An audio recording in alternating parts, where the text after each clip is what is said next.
राधे कृष्णा। श्रीमद् भगवत गीता अध्याय 13 प्रकृति, पुरुष तथा चेतना। अर्जुन ने कहा, हे कृष्ण, मैं प्रकृति एवं पुरुष, क्षेत्र एवं क्षेत्रज्ञ तथा ज्ञान एवं ज्ञेय के विषय में जानने का इच्छुक हूँ।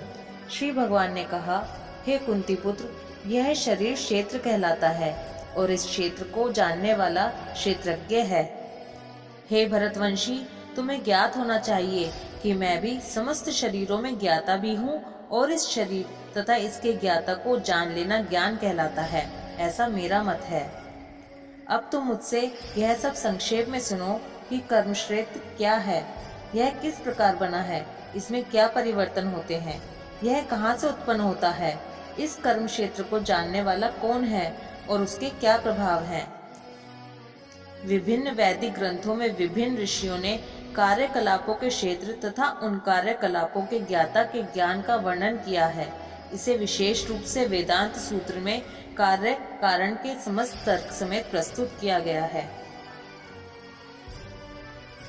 पंच महाभूत, अहंकार, बुद्धि, अव्यक्त, 10 इंद्रियों तथा मन, 5 इंद्रिय विषय, इच्छा, द्वेष, सुख, दुख, संघात, जीवन के लक्षण तथा धैर्य, इन सबको संक्षेप में कर्म का क्षेत्र तथा उसकी अंतः क्रियाएं कहा जाता है।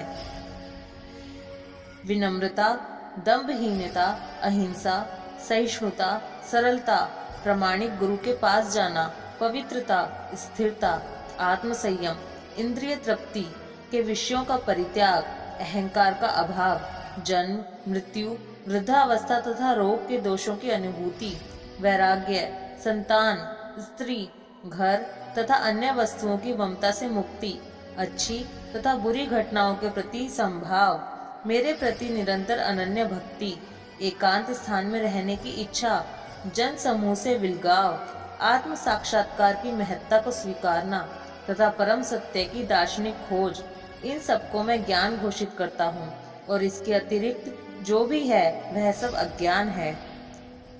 अब मैं तुम्हें ज्ञेय के विषय में बतलाऊंगा, जिसे जानकर तुम नित्य ब्रह्मा का आस्वादन कर सकोगे। यह ब्रह्मा या आत्मा जो अनादि है और मेरे अधीन है, इस भौतिक जगत के कार्य कारण से परे है। उनके हाथ, पांव, आंखें, सिर तथा मुंह तथा उनके कान सर्वत्र हैं। इस प्रकार परमात्मा सभी वस्तुओं में व्याप्त होकर अवस्थित है। परमात्मा समस्त इंद्रियों के मूल स्रोत हैं, फिर भी वे इंद्रियों से रहित हैं। वे समस्त जीवों के पालनकर्ता होकर भी अनासक्त हैं। वे प्रकृति के गुणों से परे हैं, फिर भी वे भौतिक प्रकृति के समस्त गुणों के स्वामी हैं। परम सत्य जड़ तथा जंगम समस्त जीवों के बाहर तथा भीतर स्थित है। सूक्ष्म होने के कारण वे भौतिक इंद्रियों के द्वारा जानने या देखने से परे है। यद्यपि वे अत्यंत दूर रहते हैं, किंतु हम सबों के निकट भी हैं। यद्यपि परमात्मा समस्त जीवों के मध्य विभाजित प्रतीत होता है, लेकिन वह कभी भी विभाजित नहीं है। वह एक रूप में स्थित है। यद्यपि वह प्रत्येक जीव का पालन करता है, लेकिन यह समझना चाहिए कि वह सबों का संहार करता है और सबों को जन्म देता है। वे समस्त प्रकाशमान वस्तुओं के प्रकाश स्रोत हैं। वे भौतिक अंधकार से परे हैं और अगोचर हैं। वे ज्ञान हैं, ज्ञेय हैं और ज्ञान के लक्ष्य हैं। वे सबके हृदय में स्थित हैं। इस प्रकार मैंने कर्म क्षेत्र, ज्ञान तथा ज्ञेय का संक्षेप में वर्णन किया है। इसे केवल मेरे भक्त ही पूरी तरह समझ सकते हैं और इस तरह मेरे स्वभाव को प्राप्त होते हैं। प्रकृति तथा जीवों को अनादि समझना चाहिए। उनके विकार तथा गुण प्रकृति जन्य हैं। प्रकृति समस्त भौतिक कारणों तथा कार्यों की हेतु कही जाती है और जीव इस संसार में विविध सुख दुख के भोग का कारण कहा जाता है। इस प्रकार जीव प्रकृति के तीनों गुणों का भोग करता हुआ प्रकृति में ही जीवन बिताता है। यह उस प्रकृति के साथ उसकी संगति के कारण है। इस तरह उसे उत्तम तथा अधम योनियां मिलती रहती हैं। तो भी इस शरीर में एक अन्य दिव्य भोक्ता है जो ईश्वर है, परम स्वामी है और साक्षी तथा अनुमति देने वाले के रूप में विद्यमान है और जो परमात्मा कहलाता है। जो व्यक्ति प्रकृति, जीव तथा प्रकृति के गुणों की अंतः क्रिया से संबंधित इस विचारधारा को समझ लेता है, उसे मुक्ति की प्राप्ति सुनिश्चित है। उसकी वर्तमान स्थिति चाहे जैसी हो, यहाँ पर उसका पुनर्जन्म नहीं होगा।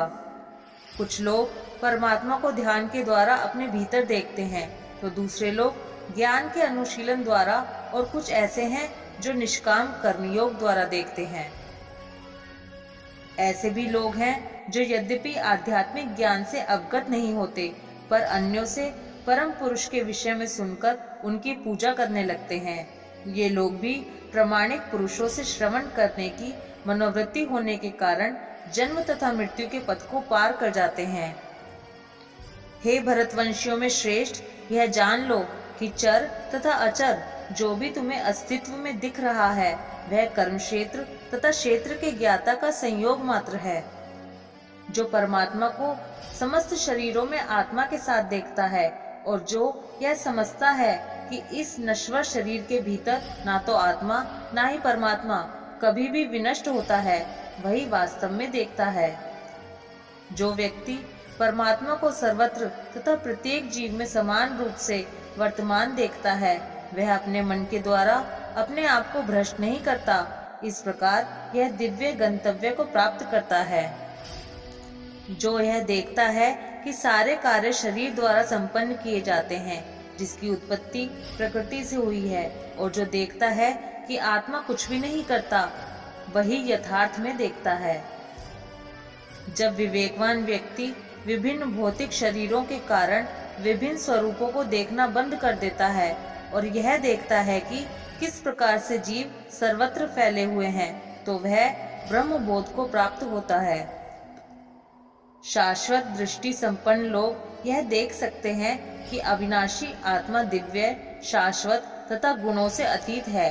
हे अर्जुन, भौतिक शरीर के साथ संपर्क होते हुए भी आत्मा ना तो कुछ करता है और न लिप्त होता है।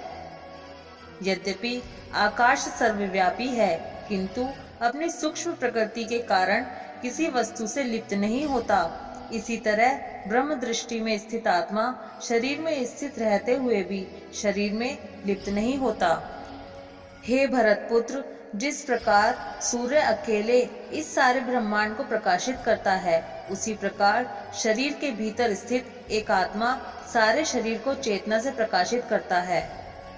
जो लोग ज्ञान के चक्षुओं से शरीर तथा शरीर के ज्ञाता के अंतर को देखते हैं और भव बंधन से मुक्ति की विधि को भी जानते हैं, उन्हें परम लक्ष्य प्राप्त होता है।